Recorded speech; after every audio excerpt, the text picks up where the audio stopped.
8h22 sur BFM Business et sur RMC Live. Dans la French Tech aujourd'hui, notre invité c'est David Rodriguez. Bonjour, vous êtes le fondateur de Ray Studio, un centre de détatouage au laser. Alors au vu du nombre de gens qui sont tatoués aujourd'hui et certainement ceux qui ont l'envie de se détatouer, on voit que vous avez flairé le bon filon. Vous avez un centre de détatouage, un seul. Comment ça fonctionne? Quand on dit au laser, c'est une technologie, j'imagine, assez complexe. Comment ça marche? Alors, tout d'abord, oui, on n'a pas un seul centre de détatouage, c'est un réseau de centres de détatouage. On en a 20 actuellement à travers l'Europe. On en avait un effectivement en 2022 quand on a démarré, et maintenant, 4 ans plus tard, on en a 20, et donc France, Espagne, Belgique. Ça ressemble à des cliniques ou c'est ça, on appelle ça des studios, mais effectivement, il y a des salles de traitement, donc il y en a 2 par centre, et ce sont des médecins en fait qui pratiquent. En France, la réglementation fait que de toute façon, seuls les médecins peuvent pratiquer cet acte, l'acte de détatouage au laser. Et puis dans d'autres pays comme l'Espagne, où c'est pas forcément d'un point de vue réglementaire une obligation, malgré tout, on a choisi de travailler uniquement avec des médecins parce qu'effectivement c'est un acte complexe et on parle de santé, donc c'est important. Alors quand vous dites c'est un acte complexe, on en voit quoi pour enlever l'image?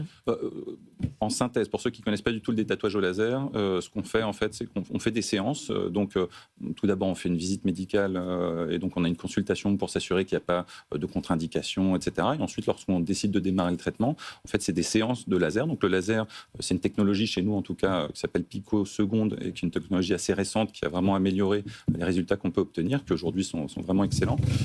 Et donc le médecin va faire une séance de laser et donc il va fragmenter les particules d'encre dans le corps, en fait, en particules plus fines, qui ensuite vont être éliminées par le système lymphatique. Et donc ça nécessite de revenir tous les 2 mois environ, pour faire en moyenne, on va dire 8-9 séances, mais bon, ça fluctue beaucoup d'un patient à l'autre. Et donc ça veut dire que c'est un processus qui dure au total autour de 2 ans en moyenne.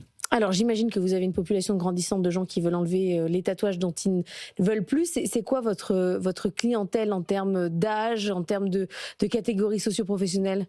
Oui, tout à fait. Alors oui, il y a de plus en plus de gens, effectivement, parce qu'il y a de plus en plus de... Il y a de plus en plus de tatoués. C'est ça. Et à peu près un quart d'entre eux regrettent au moins un de leurs tatouages. Donc effectivement, c'est un marché grandissant. Et en termes de typologie, c'est à peu près 60% de femmes, 40% d'hommes. Donc. Et en termes de tranche d'âge, l'âge moyen, c'est 32 ans. Voilà. Et après, c'est toute catégorie socio-professionnelle. Ça fonctionne vraiment? C'est-à-dire qu'à la fin, vous n'avez plus rien ou ça se voit, vous avez des cicatrices? Il faut retatouer. C'était pas le cas il y a encore quelques années, mais effectivement, avec les technologies qu'on utilise nous aujourd'hui, qui ont beaucoup évolué, le fait que ce soit des médecins uniquement qui pratiquent et avec une méthodologie médicale qu'on a mis en place et qui est propriétaire, aujourd'hui, on a des résultats exceptionnels, effectivement, dans la plupart des cas, dans la très grande majorité des cas. Il y a quelques exceptions qui sont en fait certaines encres, certaines couleurs en fait qui partent un peu moins bien, donc on n'aura effectivement pas un résultat parfait dans ces cas-là, mais dans la très grande majorité des cas, aujourd'hui, par exemple, sur la couleur noire, qui est 85% des cas qu'on voit chez nous, ça part complètement. Voilà, donc, on enlève moins bien les encres de couleur. Je suis désolée, je ne suis pas spécialiste, moi. Donc, sur des couleurs pastel notamment, et sur certains types. Ça s'enlève moins bien. Voilà, ça part un peu moins bien, ça prend plus de temps pour certaines. On peut arriver au même résultat, mais en faisant plus de séances. Et pour certaines, et selon les phototypes, donc c'est pour ça que je vous dis, c'est complexe, et c'est pourquoi c'est une activité médicale sur des phototypes élevés, donc des gens qui ont des peaux plus sombres. Et pour certaines couleurs, par exemple, si on est un phototype 6 qui est le plus élevé avec un rouge, ça, on sait qu'on ne va pas pouvoir le faire. Faut pas faire ça. Voilà. C'est des cas. À la fin, faut pas faire ça. Voilà. C'est un métier technique et vous investissez beaucoup dans l'innovation. Vous travaillez avec l'intelligence artificielle. Vous faites quoi? Oui, tout à fait. Donc, on a lancé cette année. Donc, on fait beaucoup d'innovation parce qu'effectivement, en tant que spécialiste, on fait 100% des tatouages et rien d'autre. On est les seuls. On a un cas assez unique. Ça, plus le fait que ce soit médical dans le monde, on est les seuls. Vous n'avez pas de concurrents dans le monde? Alors, il y a beaucoup de gens qui font du détatouage. Hein. Mais pas médicalisé comme chez vous? Pas médicalisé et pas en tant que spécialiste qui se dédie à ça à 100%. C'est-à-dire que c'est un marché qui existe depuis avec une activité comme une autre. Voilà. Et pour beaucoup, en fait, c'est un soin parmi d'autres qui sont proposés, notamment dans le domaine de la médecine esthétique, alors que nous, on est vraiment centré dessus. Et effectivement, comme vous le disiez, sur la partie innovation et sur l'IA notamment, moi, j'ai un bagage, je viens du monde de la tech, j'ai monté d'autres startups avant, et l'équipe de Ray Studio aujourd'hui est essentiellement composée de personnes qui ont ce bagage aussi.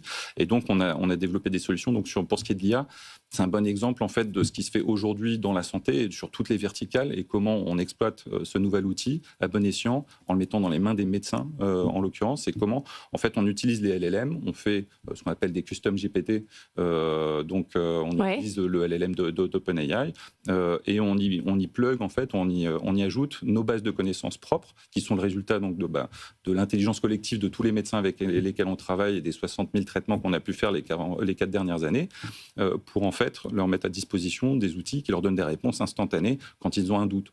Je vous donne un exemple. Donc c'est une aide au travail, quoi, pour vos médecins. Une aide au diagnostic pour le médecin. Donc le médecin est celui qui pose le diagnostic quand il voit un patient. Face à lui, c'est lui qui va lui poser les questions pour savoir si, par exemple, il prend un traitement photosensibilisant, ce qui peut être une contre-indication.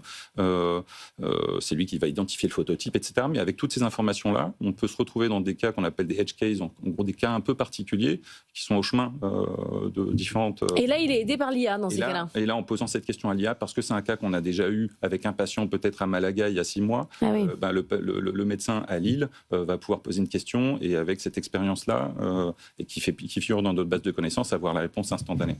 Donc c'est un outil hyper puissant pour eux. Vos médecins que vous avez chez vous, ils font que ça toute la journée ou ils viennent faire ça en plus une journée par-ci, une journée par-là? Non, pour les médecins, c'est une activité complémentaire. Ouais. Donc ce sont des médecins généralistes qui souvent ont une activité de cabinet de ville. Voilà, ils sont généralistes. Ils peuvent avoir d'autres activités par ailleurs. Chez nous, ils viennent généralement 1, 2 ou 3 jours, mais ce n'est pas leur activité principale. Merci beaucoup d'être venu ce matin, David Rodriguez, pour nous parler de RayStudio.